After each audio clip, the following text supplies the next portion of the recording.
बीड हत्या प्रकरणातील आरोपींची सुनावणी संपलेली आहे। त्यांना कोर्टात हजर करण्यात आलं होतं। त्यांची सुनावणी संपली आहे। दोन्ही बाजूंचा युक्तिवाद पूर्ण झालेला आहे।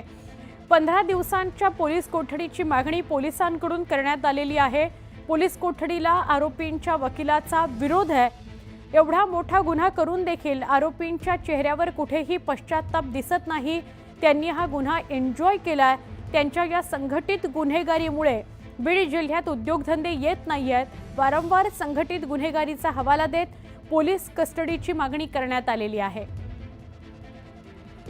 सुनावणी तर संपलेली आहे। आता कोर्ट काय निर्णय घेतं हे बघणं महत्त्वाचं आहे। बीड हत्या प्रकरणातील आरोपींची सुनावणी संपलेली आहे। आमचे प्रतिनिधी सुरेश धस यांना विचारूया। ते थेट आपल्या संपर्कात आहेत। सुरेश, या प्रकरणासंदर्भात सकाळपासून वेगवेगळे घडणारे अपडेट अचूकपणे तुमच्या माध्यमातून आपण प्रेक्षकांपर्यंत पोहोचवतोय। सुनावणी संपली असं कळतंय, काय सांगाल कोर्टातून? अत्यंत महत्त्वाचे सुनावणीमधले जे युक्तिवाद आहेत त्या युक्तिवादाकडे मी लक्ष वेधण्याचा प्रयत्न करतो। सुरुवातीला या 3 आरोपींना ज्यावेळेस हजर केलं तर हजर केल्यानंतर जे तपासी अधिकारी आहेत, तपासी अधिकाऱ्यांनी काही गोष्टी माननीय न्यायालयाच्या समोर आणून दिल्या होत्या। त्यामध्ये या आरोपींनी ज्या पद्धतीचा हा गुन्हा केला, अत्यंत क्रूर पद्धतीने गुन्हा केला, त्यानंतरही त्यांच्या चेहऱ्यावरती कुठलाही पश्चातापही दिसत नव्हता आणि हा गुन्हा एन्जॉय करत होते, हे देखील निरीक्षण मांडलं गेलं। आणि त्यानंतर यांना पोलीस 15 दिवसाची जी पोलीस कोठडी आहे ती देण्यात यावी अशा पद्धतीची देखील मागणी केली होती। आणि ही जी काही गुन्हेगारी आहे ही संघटितरित्या केली जाणारी गुन्हेगारी आहे आणि यामध्ये कोण कोण आहे। आणि दुसरं प्रामुख्याने आणखी एक गोष्ट सरकारी वकिलांनी माननीय न्यायालयाच्या समोर आणून दाखवली होती की याला कुठलं राजकीय पाठबळ आहे का।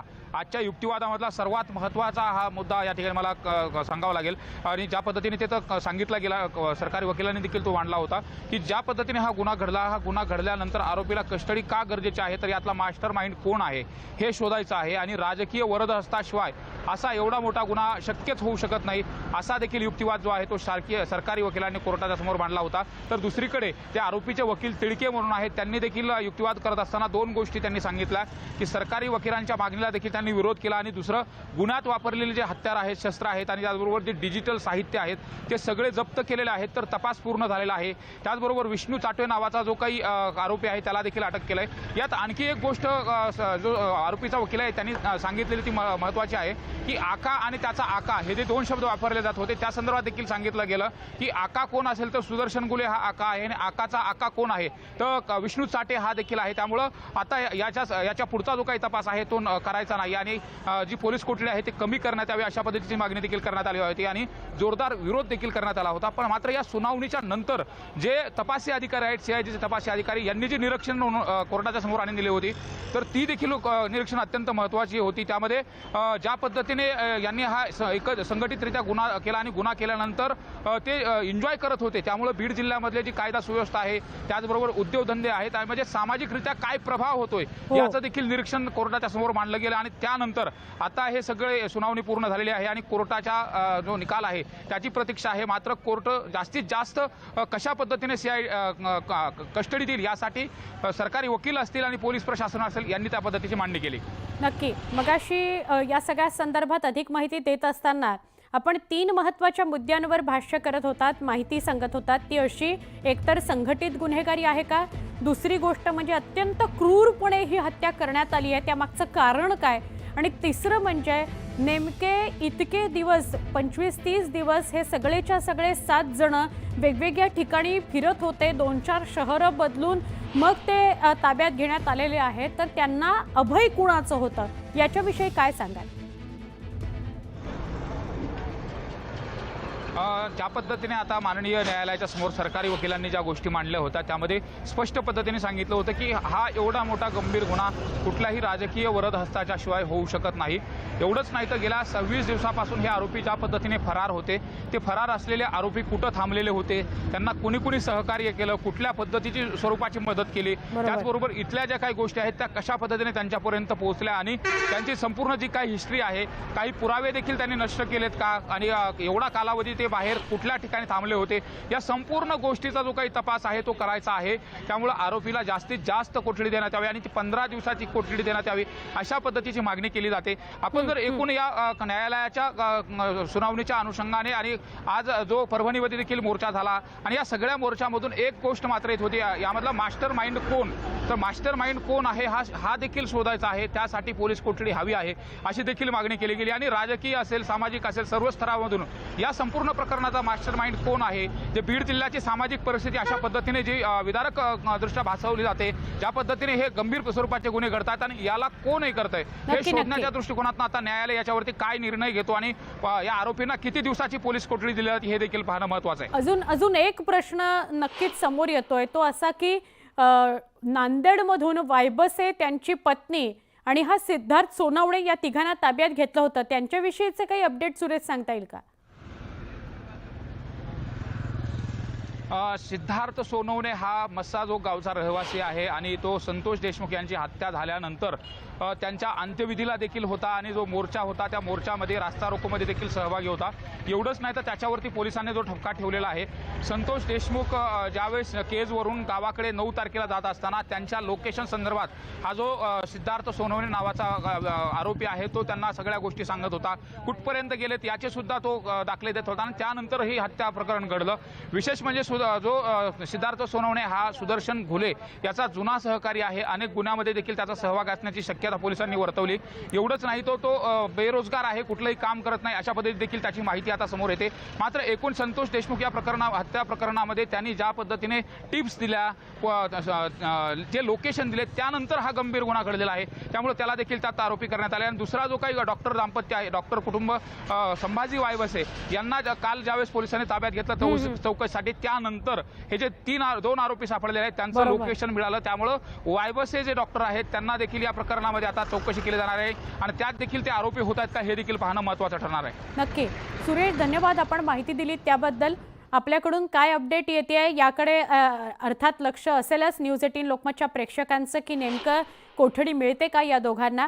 तुर्तास पुढच्या बातमीकडे वळतो आहोत। परभणीत संतोष देशमुख हत्या प्रकरणात सर्वपक्षीय मूकमोर्चा काढण्यात आला।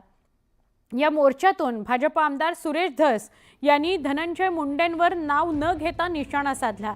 आक्याचा पण नंबर लागू शकतो असा दावा सुरेश धस यांनी केला। अजित पवार यांच्यावरही त्यांनी निशाणा साधलेला आहे।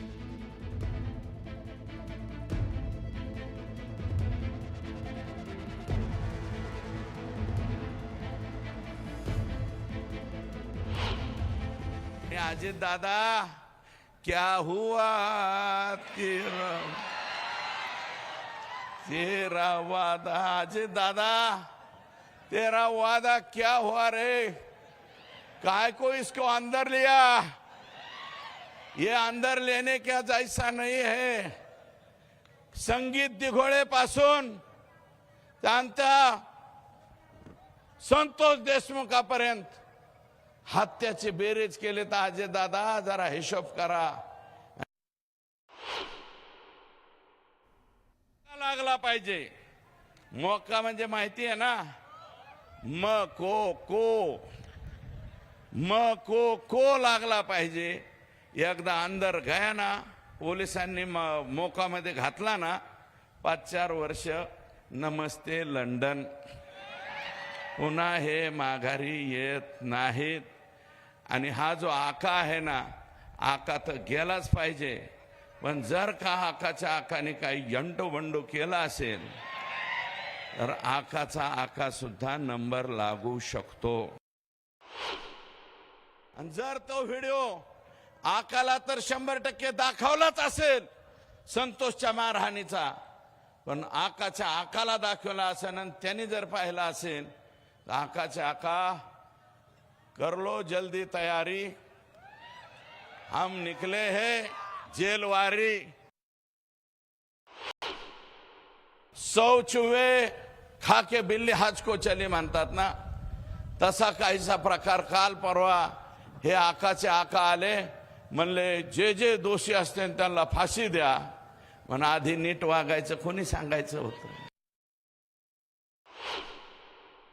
माझ्या वडिलांची जी हत्या झाली ती आज मंचावरील सर्व लोकांनी सांगितली, ज्या प्रकारे त्यांची हत्या झाली, आणि ती तुम्हा सर्वांनाच माहिती आहे. त्यांच्यावर जो अन्याय झालाय त्या अन्यायाविरुद्ध न्याय मागण्यासाठी आज तुम्ही सर्व इथे आलात. माझ्या वडिलांनी जे सर्वांना एकत्र धरून समाजसेवा केली, त्यामुळे तुम्ही आज एकत्र होऊन आमच्या पाठीमागे आहात आणि तुम्ही सदैव आमच्या पाठीमागे राहा. माझ्या चाचाच्या पाठीवर सदैव माझ्या वडिलांचा हात होता. आज तो हात हिरावून घेतलाय, तर आज लाखो हात त्याच्या पाठीवर आहेत आणि माझ्यावर, माझ्या भावावर जो त्यांचा सब्बाशकीचा हात होता तो आज नाहीये, पण तुमचे लाखो हात आमच्या पाठीवर आहेत. असेच सदैव राहू द्या. आणि आज त्यांचा जो हसरा चेहरा आहे, मी आज या तुमच्या सगळ्यांमध्ये बघते, या लाखोमध्ये मी आज त्यांना हुडकते, पण ते मला कधीच नाही दिसू शकणार. आणि मी मंचावरील वडीलधाऱ्यांना सर्वांना एकच विनंती करते की तुम्ही पण आमच्या पाठीमागे राहा. फक्त न्याय मिळूच तर नाही, तर आमच्या पुढील वाटचालीसाठी सुद्धा तुम्ही आमच्या सोबत राहा. आणि तुम्ही इथे सर्वजण आलात, शब्दच नाही आहेत बोलायला, तुम्ही आज आमच्या पाठीमागे राहा एवढीच विनंती करते.